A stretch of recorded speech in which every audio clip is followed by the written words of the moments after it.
25 minutes past the top of the hour. OT, the early bird prime. WBOK 1230 AM prime. What New Orleans is talking about. Yeah, we hear you. Early bird, man. Talk line 504-582-9422. Welcome to the Good Morning Show. Mr. Steve DelBianco. He's president and CEO of NetChoice. Our topic this morning, the fight over internet governance. Why should small business care? Mr. DelBianco, welcome to the Good Morning Show. Hey, thanks. Great to be here. I was supposed to be on last Wednesday, but when those tornadoes came through New Orleans, my show got kicked to the curb. And I just wanted to say I'm really sad for the damage that occurred, and I would have been scared to death if I'd have seen what showed up on the videos with respect to that funnel cloud. Yeah. But you know, the death and injury would have been a lot worse if the National Weather Service hadn't issued warnings well in advance.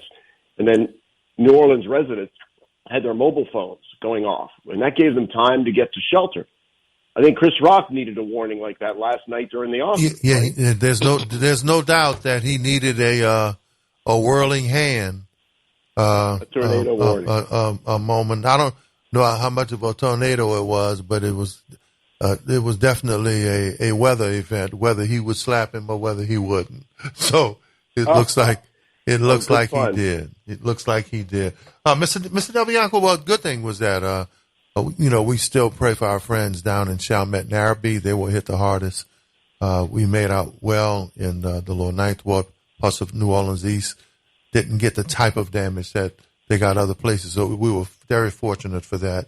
So, but tell us about this fight over internet governance. And, well, tell us, first of all, who is Steve DelBianco and why this level of expertise, why this field for you? Yeah, I'm a software entrepreneur, and I did a lot of work in New Orleans for St. Charles Hospital, where I was building software. I sold that business and started a trade association called NetChoice, and I made it my mission to try to make the internet safe for free enterprise and free expression. And back 20 years ago, that really wasn't so hard because America really loves its big tech. But over the last 5 years, unbelievably, we're in a new era where there's a backlash against tech, and it's motivated by the fringe of both sides of our wide American political spectrum. And it's a little bit mystifying because Americans truly love their technology. I mean, during the COVID lockdown, think about how much you appreciated tech because you could stay connected with family and friends and work. You could do video conferencing, education, get your health care, advice online, and think about online shopping. And then for a small business, being able to sell online when people couldn't come to your store or your restaurant, ordering what you needed to repair and renovate your house, for cooking and ordering meals. Look, tech stepped up for America, and most of it was, free services. And then during the Russian invasion of Ukraine, tech steps up again. Elon Musk puts up a Starlink satellites to help the people of Ukraine, and Ukrainians are using encrypted messages inside of the country, and social media is taking down Russia Today, deplatforming them. So, look, we're in a situation right now where the U.S. tech companies are number one and admired and envied around the world. Heck, in polling, Amazon is the second most popular institution in America. It is only behind the U.S. military. And all over the world, even in New Orleans, people will line up to get the newest iPhone when it comes out. All right, so I'm just sort of laying it out for you that Americans love their tech, but politicians on either end seem to think they've struck gold by going after tech and trying to attack the tech industry as their favorite whipping boy right now. What do you guys think of that? Well, that's why we're talking to you, is trying to figure out what is the level of internet governance, right? Should there be, and what are the pros and cons of it? Yeah, there should be, and most Americans believe that. Echelon polled 4,000 voters just last month and asked them what issues voters want Congress to address. And voters, of course, said COVID, the economy, healthcare, immigration, and national security. But we asked dozens of questions on regulating tech and internet governance. So regulating the tech industry registered lower than the margin of error in the survey. It was less than 1%. But we didn't stop there, right? The polling went in and dug in to say, specifically about tech regulation, what do you think is important? And people said they want to stop cyber attacks, and this is even before Russia. Protect kids online, that's important. And they want to improve our privacy and data security. But look, antitrust was way down at the bottom of the list. And by large margins, consumers in America opposed trying to restrict Amazon's Prime service or restricting Google from showing you maps and ratings when you do a search. It's just, go ahead, Brian. Yeah, I'm listening and I'm following and I'm hearing, but I like my tech. I like everything about tech. I like the fact they know where I'm at. I like the fact they know what I'm doing. I like it because it helps me to do things better. And so I understand the need for government regulation. There's always got to be some government regulation to this thing. But does there? Yeah, oh yeah, most definitely. But I like my tech. I enjoy the issues. A lot of people have gotten their lives saved because they knew we've solved crimes because we knew exactly where somebody was at due to their GPS and their cell phone. So I like my tech. I think I speak for hundreds of thousands, if not millions of Americans who have no problem whatsoever with anything other than the fact that they want their internet to work. Prof, you're exactly right. And let me play devil's advocate, though, because those same technologies that let Apple know where you are or Google give you ads that are relevant to your interests, those technologies can be very invasive of people's privacy if they don't know about it the way you do, or if they didn't give permission to be tracked on their phone location-wise. So I get a lot of that, and sure enough, the polling agrees with that. The polling says that people do want to make sure that the government is watching these companies like a hawk to ensure that they're not abusing our privacy, make sure they protect our data from illegitimate uses. You know, Mr. DelBianco, we're here in urban market. This is New Orleans, one of the blackest Afro-Caribbean cities in America. Definitely urban corridor. You know, large communities, people have been locked out or left out. Why should we even care?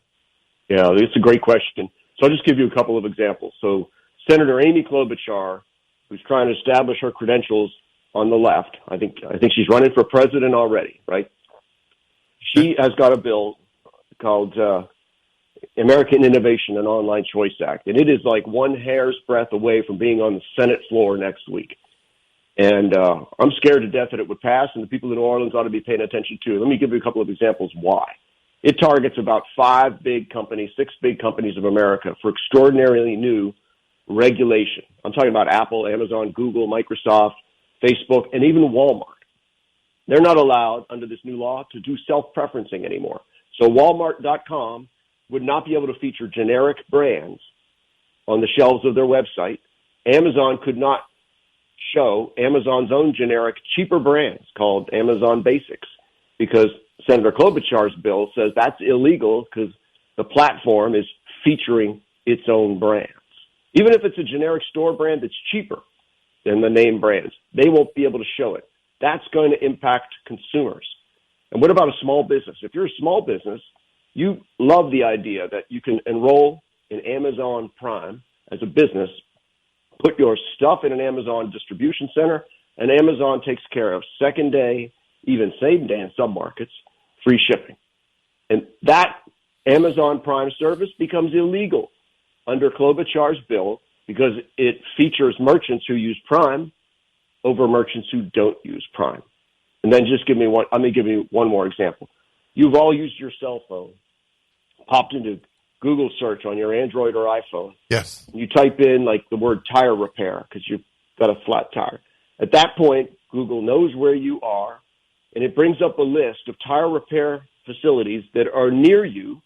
And because Google knows when they're open, it tells you which ones are open now, how far away they are. Oh, and check this out. It puts up a map, so it's sensitive to the traffic, how long it'll take you to get there. And it even tells you consumer ratings of those stores. Well, everything I just described would not be allowed anymore. Under Klobuchar's bill, Google, who's running the search engine, is not allowed to feature its own maps. Then they're not allowed to feature their own ratings. They've got to pop up a screen and let you decide whether you want to see Yelp's ratings or do you want to see Microsoft's map instead of Google Maps. Look, they're breaking things that are working perfectly. Then answer this question. Klobuchar wants to be president. Well, she's the senator from Minnesota, correct? She's supposedly wants to be for the people, right? Then why is she doing this? Yeah, so there's a combination of two things. Senator Klobuchar is, in many respects, just not really getting it. I have been in her office. We have shown them examples of how it will break these bills, and she'll continue to maintain, I don't think that's what the prosecutors at the Federal Trade Commission and Justice Department will go after. I don't think they'll go after that. So she wants us all to just rely on the government to only prosecute violations of the law when consumers are harmed. But at the same time, she has eliminated what we call the consumer welfare standard from antitrust enforcement. Today, the only standard for antitrust is are consumers being harmed. That's what I mean by the consumer welfare standard. If consumers are getting a better deal, lower prices, the government can't break up a company or constrain that company's practices. But listen, Klobuchar, in her book, 400 pages, wants to move away from that. And she wants a standard where politicians can help their preferred businesses to nudge them in a certain direction. Maybe it's a direction with respect to economic welfare or climate justice. She wants to be able to punish firms that she doesn't favor. In other words, she has come right out with it to say, I don't want this to be about consumers anymore. That's going to hurt consumers. Now, Senator Elizabeth Warren, she's also got a bill. And I have to read you one quote from her bill. Quote, neither quantitative evidence nor a definition of a relevant market or market share shall be required to establish a violation under this section. So okay. That kicks it to the curb. Right. Okay. Let me put this in perspective from Senator Amy Klobuchar's perspective. We used to have multiple cell phone companies. Remember that? We used to have multiple cell phone providers. Now we only have two major providers. Two major providers, OT. Mm-hmm. And that's T-Mobile and Verizon. Sprint used to be a viable company, as well as some other smaller companies.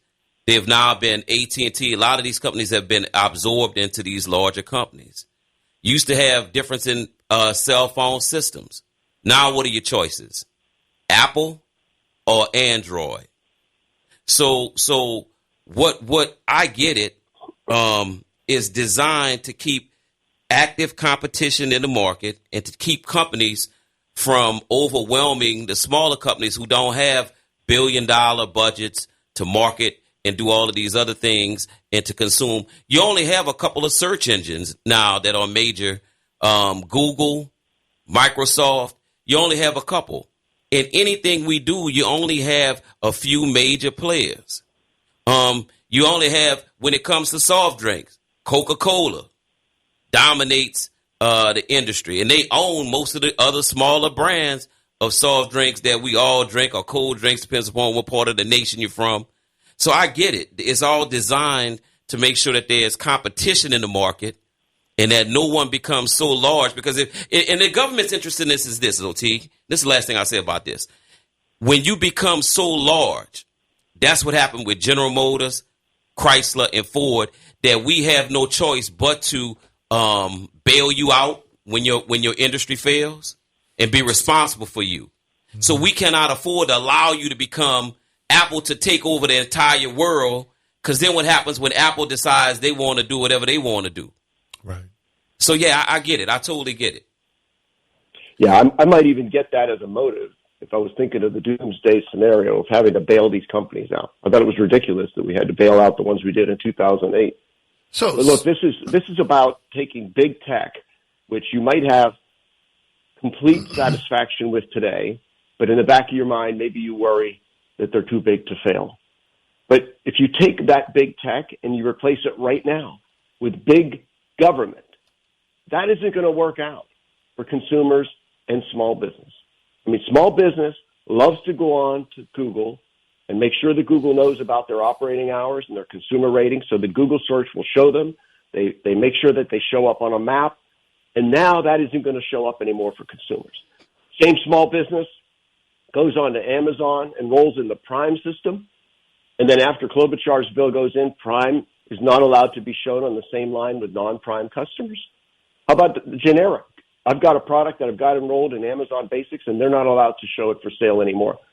In the immediate term, big government has no idea what they're doing when it comes to managing a really complex platform like Google Search, like Amazon, like Apple's App Store.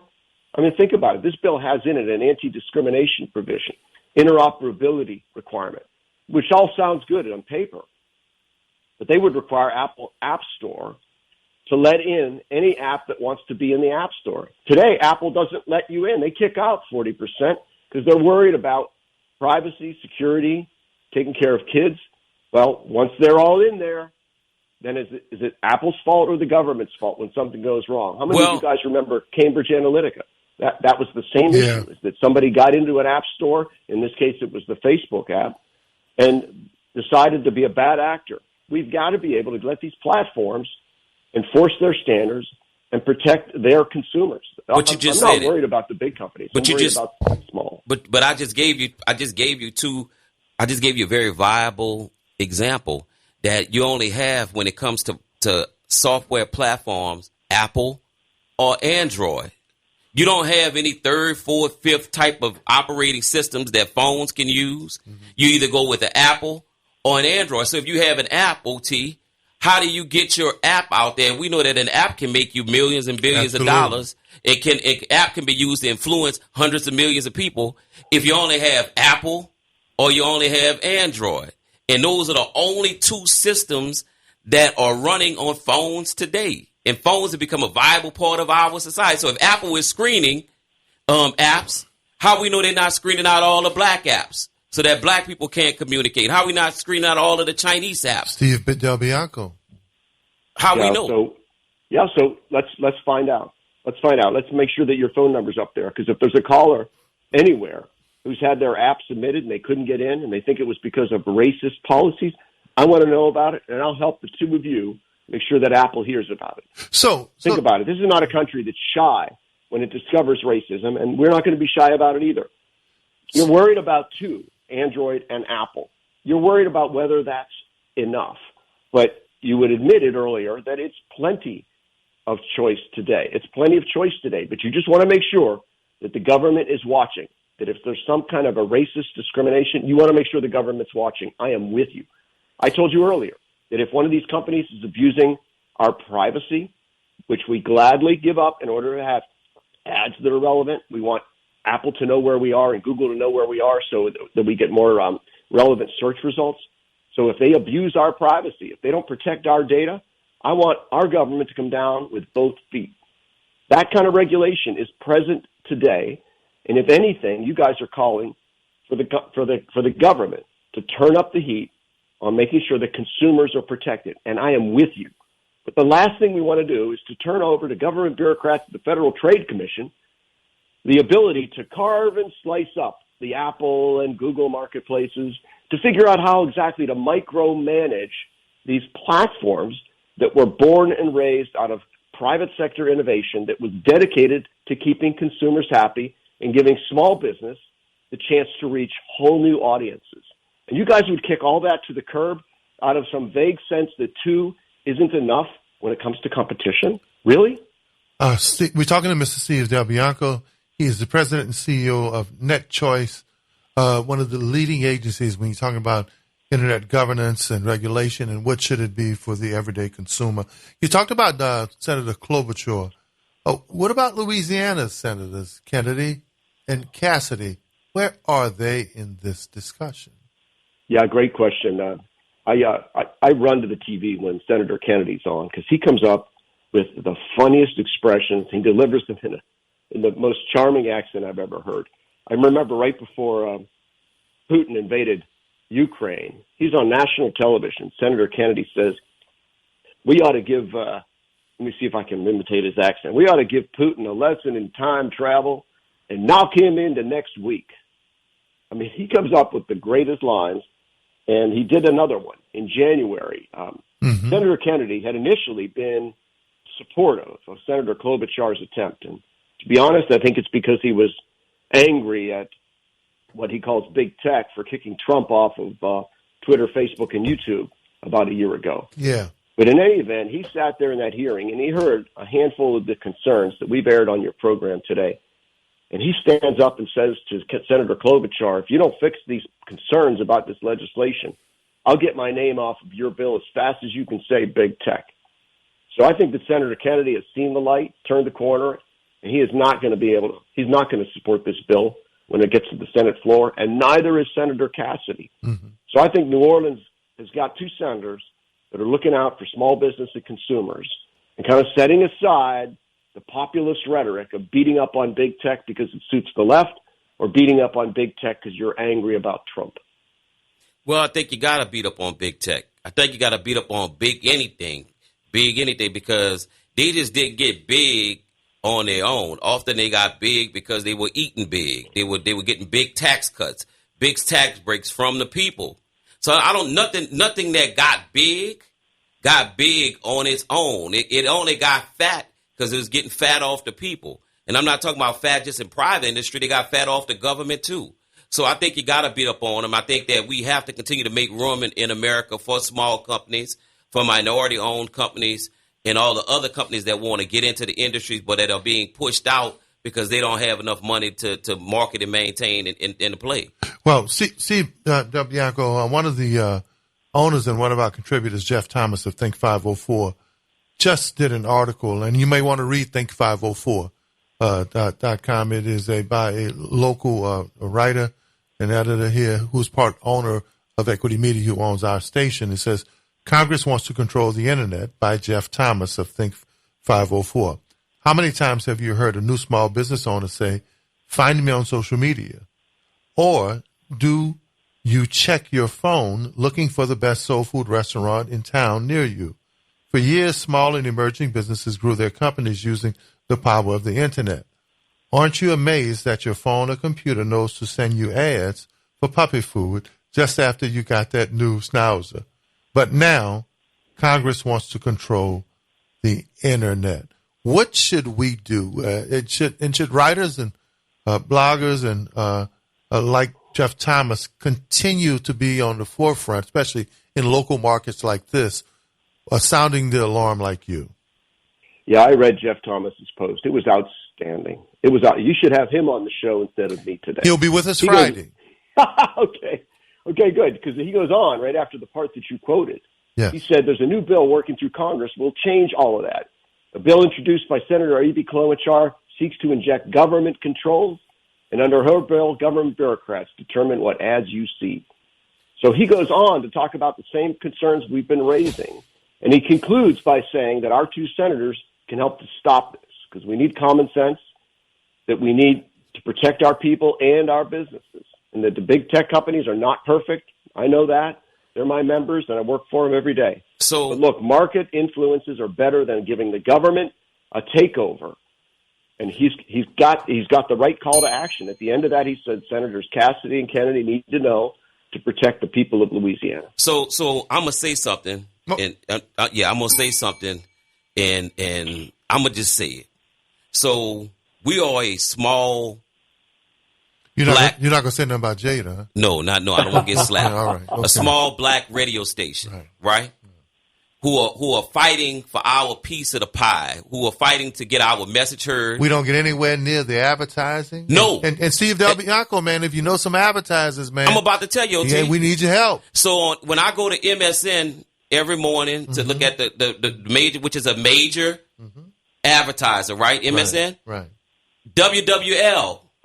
Whatever New Norman, who is on a white radio station, white owned company, they have a whole article on whatever he talked about. They pick a topic that he talks about during his show.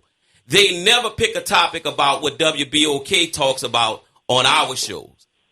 Every day they have a segment on MSN on the MSN webpage, right? Featuring something that he said from WWL, but never from WBOK, and that is why government regulation is so important. Because don't whoa me on this one. Because when it comes to minorities, we don't have the same money, we don't have the same treatment, we don't have the same antenna, we don't have the ability to get our message out like the majority has been getting their message out for so many of years. Steve DelBianco. Yeah, let's your turn.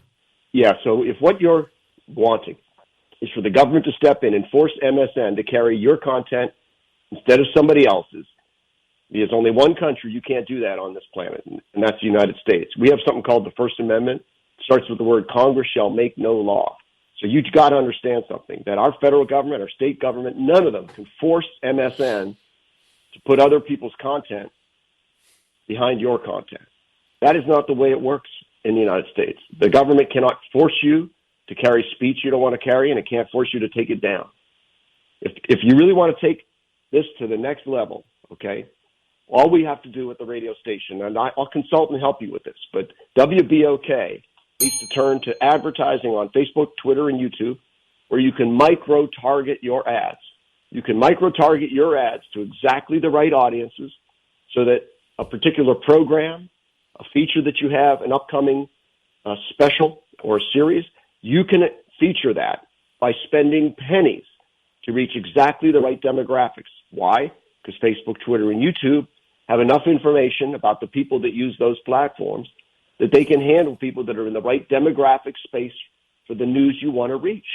And you don't want to reach just people that listen to small black radio stations. You want to reach progressives, moderates around the country. That's right. So you gradually expand the circle. You turn the dial on these ads. And I got to tell you, if you tried to do that by buying ads, say on MSN, you're throwing your money away. You're much better off to target the ads to the platforms that know enough to deliver your ads just to the people that are relevant to your market. Wow. Ask any small business in New Orleans, ask Jeff Thomas. Small businesses discovered 10 years ago that they got way more advertising value for the money by using social media platforms for targeted advertising. Wow. WBOK needs to do the same. Steve DelBianco, thank you for your offer to help, and also thank you, man. You're leading we have a wonderful audience here, small urban market, but they're dedicated. Anything you can do to help advertisers, man. And first of all, this should have been an hour-long segment, but we have one of our leading tech guys and intellectuals and academics coming on. He's the creator of STEM NOLA, Dr. Calvin Mackey. I'm going to ask his opinion on this when he comes on. Close us out here. What should we do? We've got about 30 seconds left, Steve, but hopefully, first of all, before you go, will you come back as we follow these bills? Anytime you call, I'll be here. Thank you. Parting comments for our listening audience. I'm going to stand arm in arm with you guys to say that the federal state government needs to protect consumers when it comes to privacy, data security, discrimination, particularly the kind of racial discrimination you complained about earlier with the apps. But I'm also here to tell you that all of these platforms that we love today, by your own admission and by all polling, Americans are delighted with what they get from tech today, from platforms like Amazon, Google Search, social media. It's not just what it did to help us get through the COVID lockdowns. They help us every day, like it did last Wednesday, last Tuesday in New Orleans. So we turn to our government to stop bad practices. That makes sense. But it's ridiculous. It's insane to turn to our federal government in Washington, D.C., and hand them the keys to completely rework the tech platform, try to carve them up. That's not going to help. That's not going to be good for you and me. Steve DelBianco, my uncle, listening, simply you're saying if it ain't broke, don't fix it? Thank you. Thank you for simplifying. That's exactly it. Thank you, man. And we look forward to you coming back as we track this bill. But when we come back, we told y'all he was coming, Prop. He's here. Dr. Calvin Mackey, STEM pioneer, innovator, the international motivational speaker, entrepreneur, inventor, mentor, engineering professor. Real talk about tech and untech. after the break.